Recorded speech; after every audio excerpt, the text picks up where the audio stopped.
Mana video nima qarama qilibman. Zo'r yangiga o'xshaydi.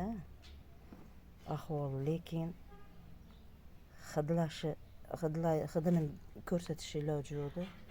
Shunaqa vijdonni yutib yuborishibdi qulupnaychilar. Ishonaveringlar. 1 kilo 900 gram. 5 kilodan 5 kilo qulupnay oldim. 1 kilo 900 gram chiqdi.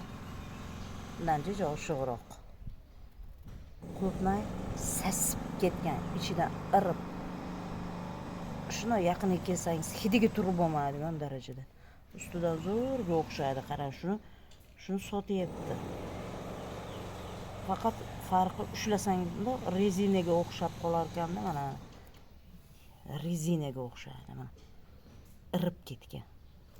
Ichi sasib ketgan, o'ta qo'lansa hidi. Og'izga olmaydigan darajada. Nohot bitta tog'orachadagina salkam 2 kilosiga yarmi deganida. Ozgina kam yarmi degani. Mana shu tog'orachani yarmida mana ekan. Qulupnay sassiq, o'ta ham sasib ichidan irib ketgan. Hidiga turib bo'lmaydi. Rezinani hidi keladimi, qo'lansa, o'ta ham qo'lansa. Tushuntirish juda qiyin. Vijdonni yutib yoribdi. Qulupnay sotadiganlar ham shunaqa bo'pti. Buni imkon qilib internetga qo'yamiz endi.